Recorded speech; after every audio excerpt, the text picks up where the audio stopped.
On this week's episode of Ride the Lightning, the Tesla unofficial podcast, Tesla's Q3 delivery numbers are in and the results may surprise you. Plus, the Tesla Semi may have been spotted ahead of its now delayed unveiling. More Model 3 reservation holders may get the full federal tax credit and much more.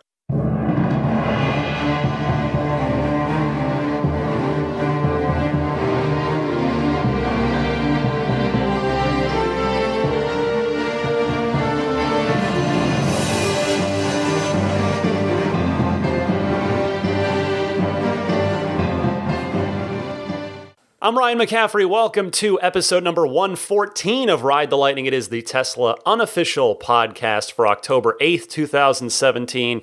I'm joined just behind me on the floor with my new co-host I introduced you to last week, Daisy the Boxer Puppy. She's squeaking a chew toy, or she was a second ago. We'll see if you end up hearing her, which will be even more likely now due to this new microphone that I whipped out last week, thanks to my wife for getting this for me as a birthday present. Most of the feedback on this microphone, well, all of it's appreciated. Most people seem to like it or feel pretty neutral about it. I want to keep tweaking it. There's that squeaky toy. It seems that was my take on it with this mic. Is it seemed like it lacked a little bit of richness and depth to it that I had before. So I'm going to keep trying with this and keep tweaking in Audacity, which is the software I use to record and edit the podcast. Anyway, I also wanted to shout out a few people. A few of you wrote to me in response to a comment I made last week about my desire to have a high-power wall connector when I get my Tesla, primarily for the convenience of having the cords all nice and tidy on the wall and not having to take the universal mobile connector that comes with the car in and out of the trunk or frunk every single day to plug in plug in and out of my Model 3 when it arrives. And a few folks mentioning to me that Tesla sells a $25 cable organizer that effectively does the same thing. It mounts up on your wall, and you can use it with the universal mobile connector and have that plugged into your NEMA 1450 outlet, or whatever outlet you're using, whatever adapter you've got on your outlet, your cord. And then that tidies your cable, keeps it off the floor, has it nice, and you can just plug it right into your car just with the same functionality, the same convenience functionality as the high-power wall connector. So thank you to those folks that mentioned that, because $25 sounds a whole lot better than $500. Now, of course, there are still use cases for that $500 high-power wall connector. There's certainly the matter of if you want to be able to charge faster than the 31 or so miles per hour that the universal mobile connector will give you with a NEMA 1450 circuit. There's also the fact that for that $500, you have your choice with a high-power wall connector of either an 8-foot cable or a 24-foot cable for the same price. So depending on your parking configuration, your garage configuration, that 24 feet might be super, super beneficial to you. But regardless, that $25 cable organizer, that's a great tip. Thanks to those of you who sent it in, and I'm sure that is going to be of use to a number of you. So let's move on with the Tesla news this week. I'll tell you, it was shaping up to be a so-so week. Totally, fine, nothing major. But as the week went on, as the recording time for this week's show got closer and closer, I found myself adding more and more to my notes because Elon was very active on Twitter. A lot happened in the back half of this week, and we'll get to all of it here. It is October now, of course, so that means that the first Model 3 deliveries for non-Tesla employees should be starting up soon. So unsurprisingly, that's on a lot of folks' minds. Elon spoke to this week, which we're going to hear from him. Well, not directly, but I've got a quote from him in a bit. But I want to start with a phone call on this topic from Matt in New York asking about the Model 3 production ramp. So Matt, you're on the air. Hey Ryan, this is Matt from New York, big time fan of the podcast. Wanted to ask about Model 3 production ramp. I've seen various data points, different places on the internet, where people are trying to speculate how much progress has been made on the Model 3 production. Seems to be somewhere in the order of several hundred to maybe 1,000 or more cars. But different sources say different things. And I think a lot of your listeners would be curious to know if you have any thoughts on how it's going, if you have any data points you think are more reliable or less reliable. And both investors in the company and people who are reservation holders of Model 3 are probably thinking about what are the best early indicators on how the production ramp is going and when they might get their cars. Thanks so much. Curious to hear your thoughts. Bye. Well, thank you for the call, Matt. And that is indeed the biggest topic of the week, Tesla releasing their Q3 delivery numbers. And the Model 3 deliveries were well under their forecast, but the news is better with the S and X. So let's start with the Model 3. Tesla stating that only 260 Model 3s were produced, with 220 of those being delivered. They said, quote, Model 3 production was less than anticipated due to production bottlenecks. Although the vast majority of manufacturing subsystems at both our California car plant and our Nevada Gigafactory are able to operate at high rate, a handful have taken longer to activate than expected, end quote. I am not bothered by this. And much to my pleasant surprise, neither was Wall Street. I was keeping an eye on the stock situation after that. Though, I mean, as I've said before, I know next to nothing about the stock market. Never take stock tips from me. I will not offer them. I don't pretend to know anything. But I have been watching Tesla and Tesla stock long enough to generally see how Wall Street tends to react to Tesla news. I thought for sure that the stock was going to take a big hit after that because, you know, Wall Street is very focused. I don't want to say obsessed necessarily, but they're very keyed in on the Model 3 as the future driver of the company, the future key to profitability, which it is. As I said, I thought the stock would take a big hit this week, and it didn't. Although, at least fortunately, I didn't think it deserved to, so it was nice to see that it didn't. Although maybe, investors had already beat it up a bit, because it had slid for about the last week plus, almost 2 weeks, possibly in anticipation of poor Q3 results. Or maybe investors actually saw the big picture with Tesla for once, which they're not always super good about. Regardless, I don't think that this is a big deal, specifically because it's exactly what Elon prepared us for. He said multiple times that the production curve, that S curve of production, that it would be difficult and it would be unpredictable. He warned us that any little thing could and probably would go wrong. And guess what? Here we are, exactly where that scenario has happened. Now, if Tesla is still in the same position in a month or so from now, then I think there'll be a reason to be more significantly concerned. Because remember that this is uncharted territory for Tesla that they are about to sail into.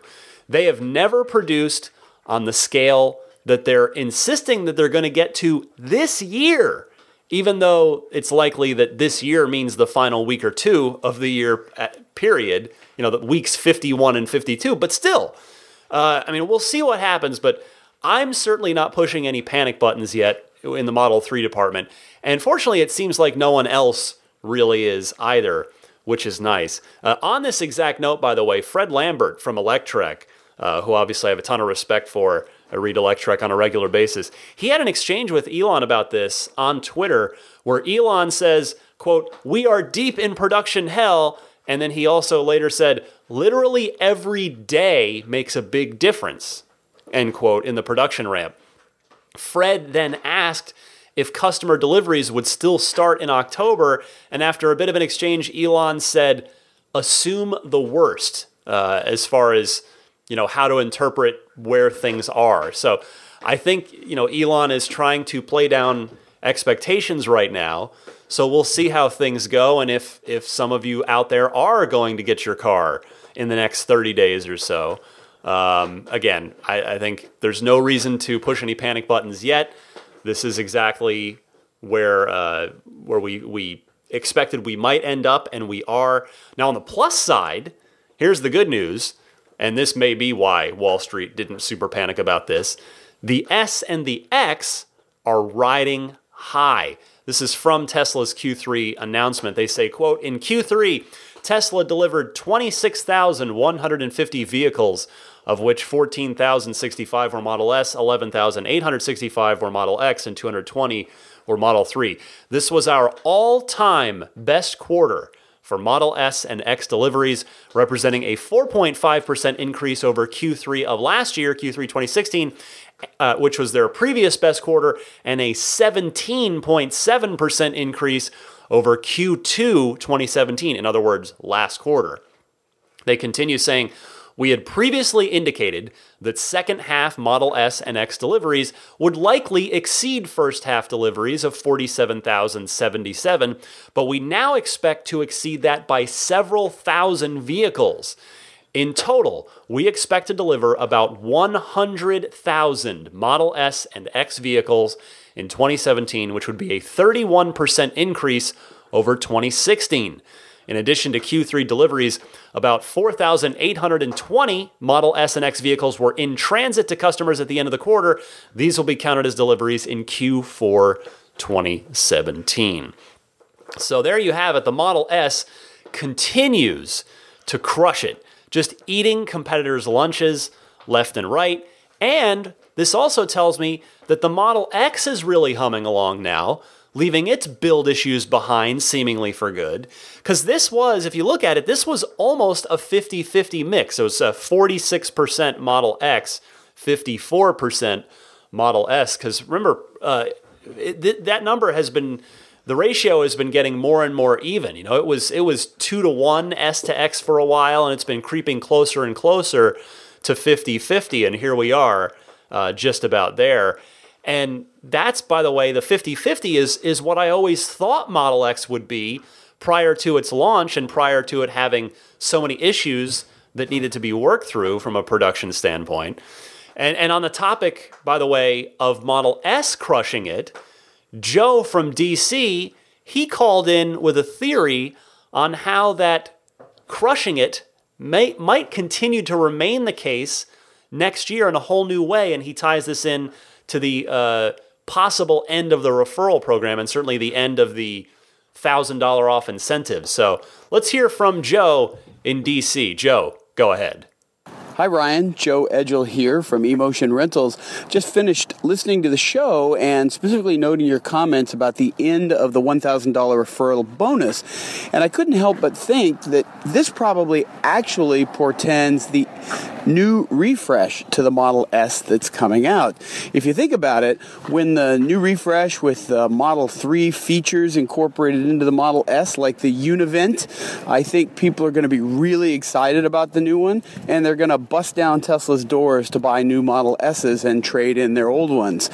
So Tesla won't have to do anything to goose sales.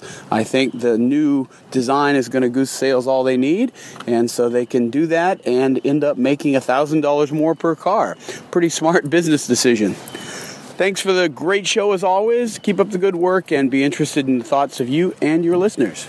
Interesting thought, Joe, and it's possible we might both be right. A Model S refresh will happen, inevitably. We all know that. If anything, they might need to do it sooner rather than later in order to help really differentiate the S from the 3, because in a lot of ways, the 3 is looking more attractive than the S. I don't want to directly compare them necessarily, but in some ways it's kind of warranted. I mean, you can get a 300-plus mile range car for half the price of the S in the form of the 3, and that 3 has got creature comforts like the seat back pockets, the door pockets, the coat hooks, the lighted vanity mirrors, these things that sort of little creature comfort, quality of life things that the Model S doesn't have. Now, Tesla did hire the interior design guy from Volvo last year, who is presumably working on this very thing and probably has been since he was hired. I mean, if it does happen fairly soon, that could provide a serious catalyst for Tesla. Maybe their biggest ever, really, for helping to drive Model S sales, because they'd have a redesigned S that would generate serious interest from new buyers and from a lot of existing owners wishing to upgrade. They'd have Model X production rolling along with all the bugs finally worked out. And they would have Model 3 production humming at a rate of at least 5,000 per week and rising throughout 2018. That could make the combination of those three things, those three vehicles doing that stuff, could make Tesla profitable very, very quickly. So I very much hope you're right, Joe. Next on this week's list is Daisy the Boxer does indeed make her voice heard on the floor. She is playing up a storm. It is 10:47 p.m. at night, and she is on fire over there. Anyway, let's tie all of this, everything I've been talking about so far, tie it into something that affects a whole lot of us, and that is the remaining availability of the full $7,500 tax credit. Electrek is reporting that, quote, sources familiar with Tesla's North American sales confirmed that Tesla recently reached just over 140,000 cars delivered in the U.S. That's mainly Model S and Model X vehicles with a few Model 3 vehicles, end quote. Now that's obviously 140,000 lifetime. So you're including a couple of thousand Roadsters in there and then all of the U.S. delivered S's and X's in their lifetimes. We're now at 140,000, and obviously the federal tax credit phase out triggers at 200,000. So that leaves not quite 60,000 cars to go before that phase out triggers.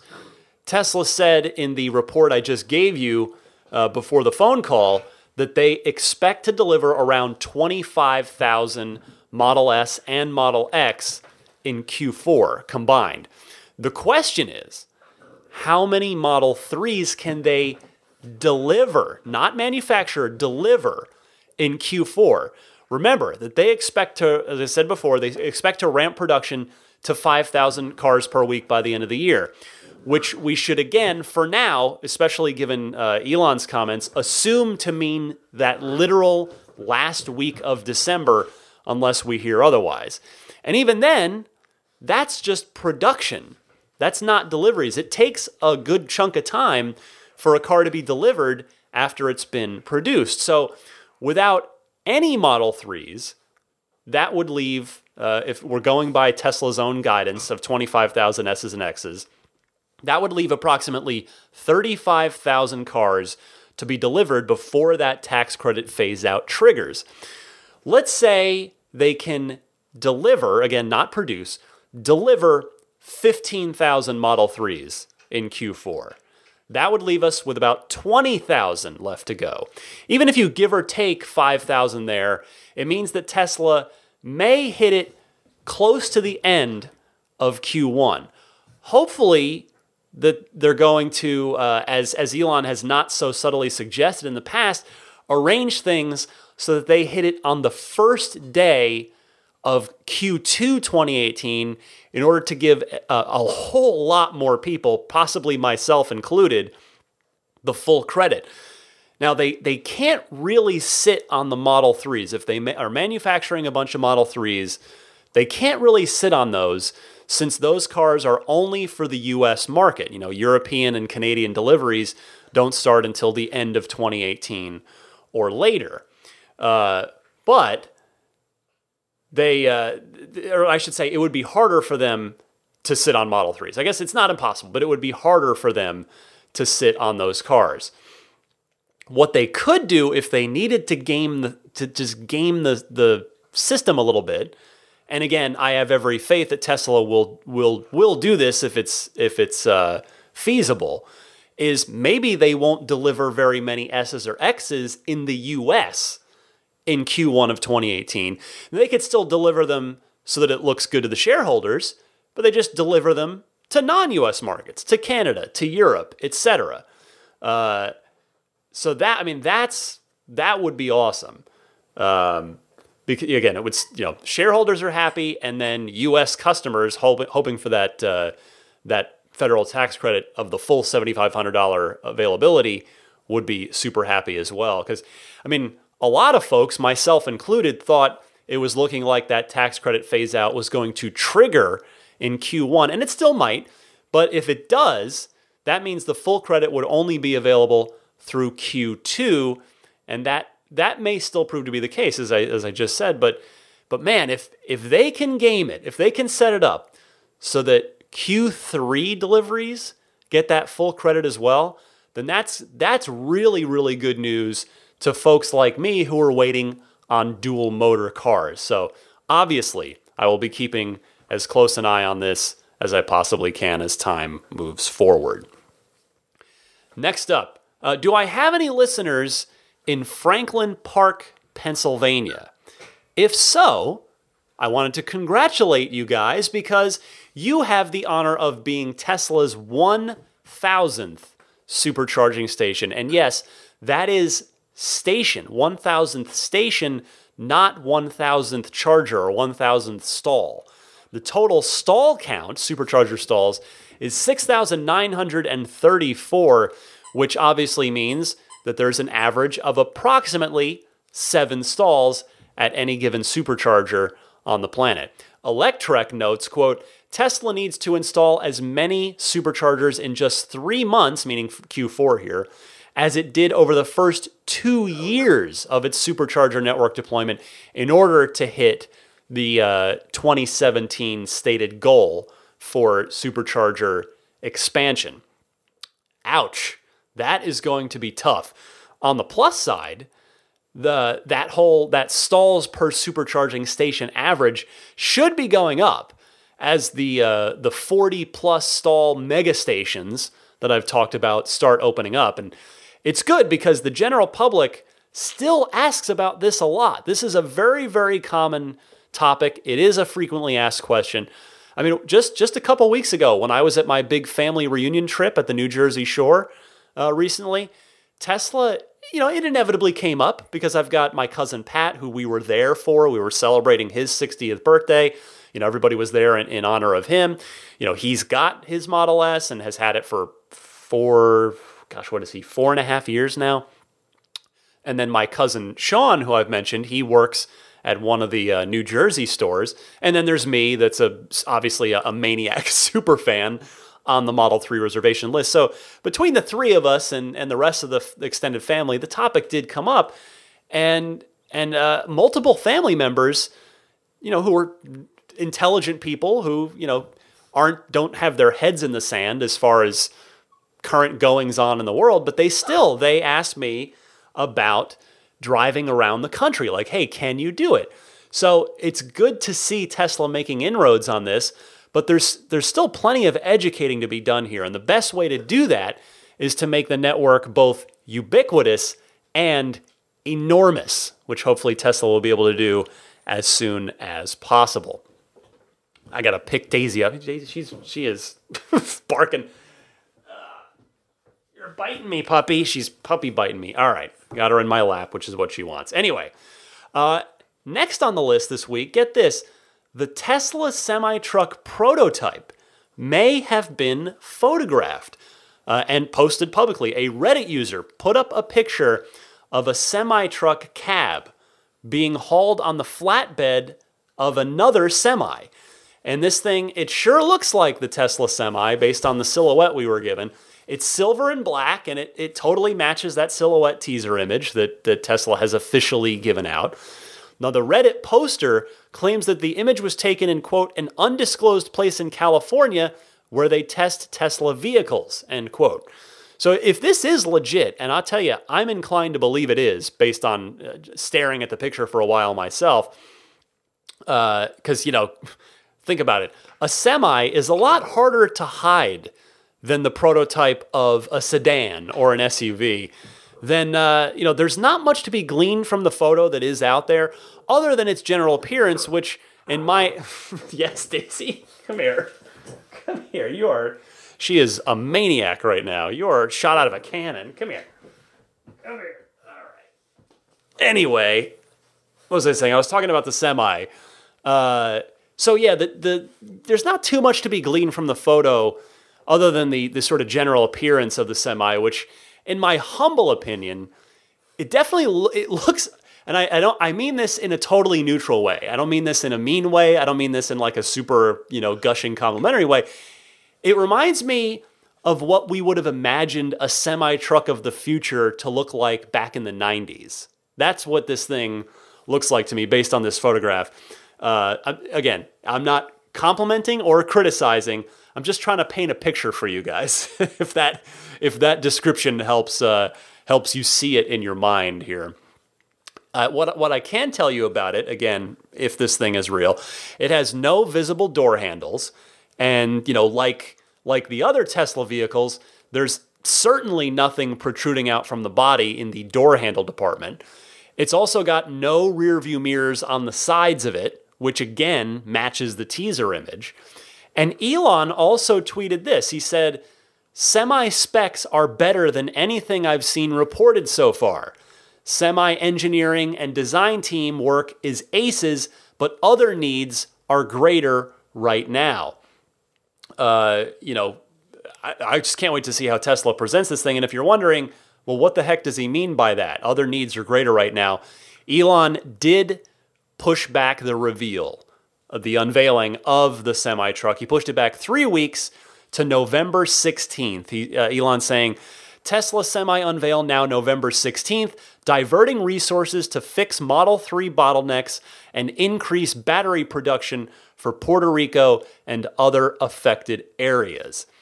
Now, one person on Twitter said in reply to Elon, referencing the alleged leak I just discussed, the person said, "Well, we already know what it looks like anyways." To which Elon replied, he actually chose to reply, and he said, "Or do you?" with a question mark. I think he's just trying to throw folks off the scent. I mean, I just can't imagine. There's no way that Reddit image is, number one, it's not fake. There's no way it's a fake. It's a photograph of something. And nobody's going to go to such insane lengths to stage something like that. So I am very much inclined to believe it was real. They have to take it out and test it somewhere. I would have assumed it would be covered when it was out on a flatbed being transported somewhere, but it seems that it was left out to be photographed. At least, again, that is my opinion on it. I can't say with 100% certainty that it was definitely the actual Tesla Semi prototype, but there you go with Elon delaying the reveal in order to, he mentions Puerto Rico. And so that's actually the final story I wanted to do this week, because this came together. This is what I was talking about at the top of the show with a lot of things coming together late in the week here for show topics. This is a potentially incredible step forward for sustainable energy, which of course is Tesla's whole mission statement, their stated purpose and goal. Though, I mean, I have to approach this with a somber tone is required, because even if it does happen, it's unfortunately coming on the back of what was a horrific natural disaster in Puerto Rico. But Tesla may be helping to rebuild Puerto Rico's power infrastructure with batteries, with the power packs, possibly with solar infrastructure. We shall see. Check out this exchange on Twitter between Elon and the governor of Puerto Rico, a gentleman by the name of Ricardo Rossello. Elon says, "The Tesla team has done this for..." He was, by the way, responding to someone saying, "Hey, could you guys..." This wasn't the governor. This was just a person on Twitter saying to Elon, "Hey, could you guys do Puerto Rico? Could you fix it? Could you power wall and power packify it and solarify it?" That's not a word, but I'm going with it anyway. And Elon chose to reply, and he said, "The Tesla team has done this for many smaller islands around the world, but there is no scalability limit, so it can be done for Puerto Rico too. Such a decision would be in the hands of the Puerto Rican government, PUC, which I'm honestly not sure what he's referring to there, any commercial stakeholders, and most importantly, the people of Puerto Rico. And then the governor of Puerto Rico, the aforementioned Ricardo Rossello, replied to Elon on Twitter and said, "Let's talk. Do you want to show the world the power and scalability of your Tesla technologies? Puerto Rico could be that flagship project." Elon then saying, "I would be happy to talk. Hopefully, Tesla can be helpful." And then Rossello saying, "Let's talk today. I will be in touch. I have no doubt Tesla Solar will work with Puerto Rico to globally showcase the power of this technology." And Elon saying, "Sounds good. I look forward to talking later today." And then afterwards, they did speak, and Governor Rossello tweeting, "Great initial conversation with Elon Musk tonight.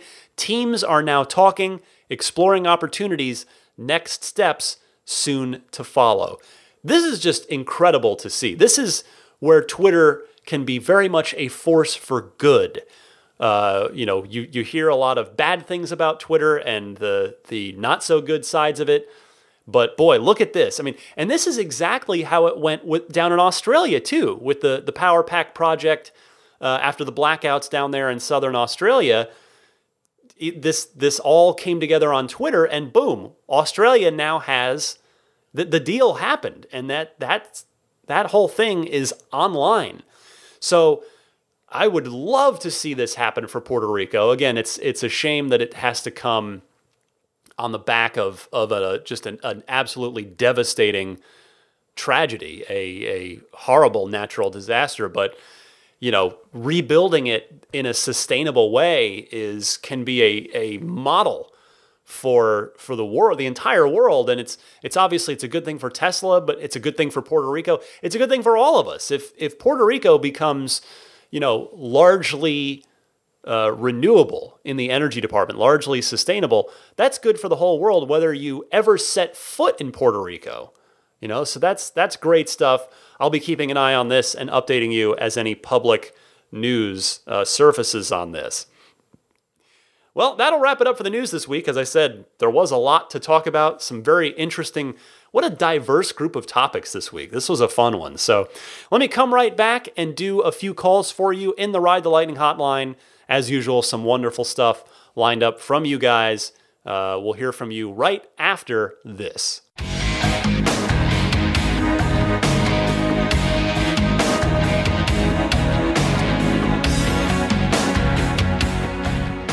In true puppy fashion, Daisy has gone from 60 to 0. And no doubt in the morning, she'll go from 0 to 60. She has voluntarily gone into her crate and has passed out. So I think that's the last we've heard from her on this week's show.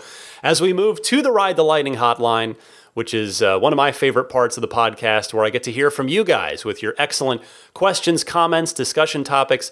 You can record them on your smartphone using the voice memo recorder, whatever recorder you've got built into your phone, and email me the file, teslapodcast@gmail.com. That's the email address to send it to.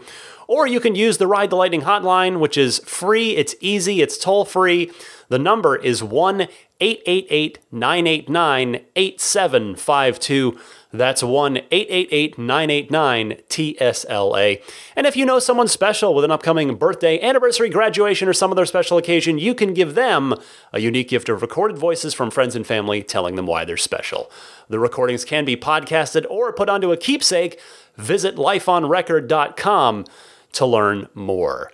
Let's kick it off with Kevin in Buffalo, who wants to talk a little semi-unveiling, even though that's now been pushed back a bit, as I talked about earlier in the show. Let's hear from Kevin. You're on the air, Kevin. Hi, Ryan. Kevin here in Buffalo, New York, first-time caller. I've been listening to the podcast about 3 months now. Absolutely love it. Keep up the good work. I just had a quick thought about what may be unveiled at the Tesla Semi event. After hearing your last podcast and all the calls coming in about the version 3 supercharger, I was wondering if maybe that would be a solution to charging these semis and also allow faster charging for some of the other vehicles too.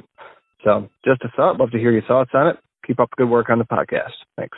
That could very well be, Kevin, though remember that the Semi almost assuredly has a significantly larger battery pack in it, so it's still going to take some time for that big old thing to recharge. But perhaps you're suggesting that V3 supercharging has been intended for the Semi all along, which is a really interesting idea that I like the sound of. It does make sense. So another thing to keep a close eye on as that now November Semi unveiling approaches. Let's go next to Mike in Boston, who wants to talk about the infotainment setup in the Model 3. Let's see if I can help Mike. Go ahead, Mike, you're on the air. Hey, Ryan, it's Mike from Boston. Congratulations on your new pup. That's exciting news. My question concerns music and entertainment in the Model 3 as it pertains to the current situation in the S and X. You mentioned on your last podcast about Spotify not being an option. I believe TuneCast is there. My question centers more around the integration with our phones. I know that the upgrade in the 3 gives you 2 docking stations for phones. I am an iPhone owner. I know you're an Android guy, but maybe we can figure this out together. And I want to know if you have something like Apple Music or Spotify or whatever on your phone, can you play that through the entertainment system similar to what I do now with your podcast through Apple's podcast program? So I was just interested in that, and I am bummed about XM radio as well because I listen to it all the time, mostly for sports, and that's a shame that we can't do that in our Model 3s. So anyway, again, thank you so much for answering my previous question about the wheel size on the 3, and keep doing what you're doing. It's an awesome podcast. Thanks a lot, and take care. Bye. Well, Mike, thank you very much for the kind words on Daisy. I'm actually an iPhone user, though, and I'm not an Android guy. I'm sorry if I confused anybody at any point along the line, but maybe I didn't touch on this last week, but yes, we should still be able to stream anything from our phones via Bluetooth in the car, which you can also do in an SX or many modern cars. The issue comes from the convenience of that. It is illegal in California to even touch your phone while you're driving. Only hands-free usage is legal. So while we could listen to Spotify or Pandora or SiriusXM via their smartphone app, etc., it's neither convenient nor, again, legal to do so via the phone interface itself in certain places, including right here in Tesla's home state. Now, a while back, and I'm talking probably a couple years now, Elon said they wanted to, they intended to have a setup where it would clone your phone screen on the dashboard screen, so that basically you'd have a virtual phone on the giant car screen. That would seemingly solve the problem, but sadly there's been no word on it since Elon originally mentioned it on Twitter. I actually did go ahead, as I said, Elon did tweet a lot this week, and I happened to be online as some of it was happening. So as I've told you, that's my strategy, is to tweet him right when I know there's a good chance he's sitting there looking at it when he's just tweeted something. So I did try asking him on Twitter this week, but sadly didn't receive a response back on this one. So I will keep trying, because it is the infotainment thing. It's an important topic in the car. A lot of us spend a lot of time in our cars. We want to know what entertainment options we're going to have in there. So it does matter. Okay, got one more call this week. It comes to us from Jonas in Paris, who is trying to get his dad to pick up a Tesla, but aside from that, has a question that serendipitously happened I went from originally taking notes on this to some speculation and to directing Jonas to some forum threads. Now, fortunately, by the time I go to record here, I have definitive answers for Jonas, and it is with regard to Model 3 and a tow hitch. So Jonas, you're on the air. Let's talk about this. Hello Ryan, Jonas here calling from Paris. I love the show. Thank you very much for your work. My question is not about the Semi, but it's kind of related. I'm personally waiting for the Model 3 to hit the used market, so quite a few years from now. Meanwhile, I'm trying to convince my dad to buy an S or a 3, and because he's a motorbike rider, I was wondering if the Model 3 will be able to pull a trailer. Is there an indicator to know the impact of the trailer on the car range on Teslas? Like if the car knew the weight of the trailer it's pulling? Thank you for your attention and take care and bonjour d'Europe. Thanks for calling in, Jonas. Now, the Model 3 does not have towing capability. The Model S can do it, but it's kind of unofficial. Tesla doesn't officially support it, but people have done it. Now, with the 3, there's no mention of it on the Model 3 specs and frequently asked questions page right now. And in a recent walkthrough by a Bay Area detailer who has a 3 in his shop right now that he's doing some detail work on, there is just no way to hook up a tow hitch. He has confirmed it. In fact, here, I clipped out the portion. This is him crawling under the back of the car to sort of definitively answer this once and for all. This is OC detailing. I'll give credit to the guy here. So take a listen to this. This car was supposed to be able to tow. I thought this car was supposed to be able to tow because I could have swore somewhere I heard a rumor that this car was going to have towing abilities. So I looked. And in order to look, I had to get down on the ground and crawl underneath this car. And I'm looking for something here that would signify that there's a place to attach a tow hook here. I did find these panels, and popping them off, I discovered 2 bolts here. Removing the bolts, I discovered they're there to hold this back piece of plastic on. There's nothing under there. So maybe on a later car, they'll be able to tow stuff, but this one, I don't think so. And as if to put the nail in the coffin on this, Elon did confirm on Twitter after this. Someone asked him and snuck in the question, and Elon did answer it. Elon confirming no tow hitch on the Model 3. He mentioned that just before I recorded, so thanks, Elon, for timing that well for me. In any case, Jonas, best of luck in convincing your dad to get a Tesla.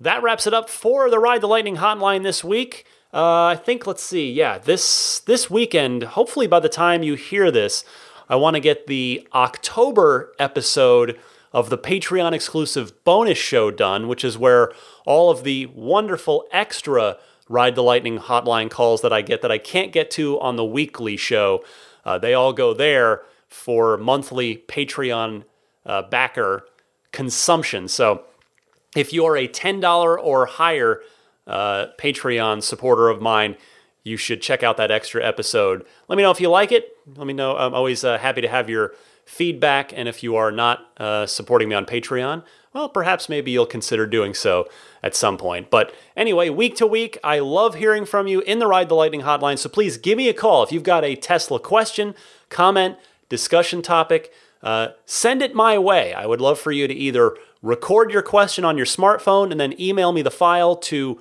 teslapodcast@gmail.com, or just use the very easy to use toll-free Ride the Lightning hotline that's set up for you. Call in anytime 24/7 and leave a message.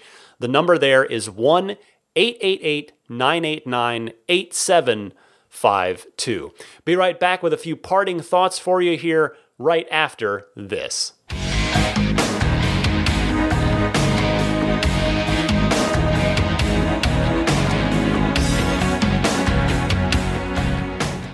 All right, if you enjoy the show on a weekly basis, I would be very grateful for any support you saw fit to throw my way via Patreon. If you go to patreon.com/TeslaPodcast, Tesla podcast, you can see what I've got going on over there. Patreon is Patreon. Of course, there are the Patreon producers. These are the kind folks that are supporting me at the $20 level or higher each and every month.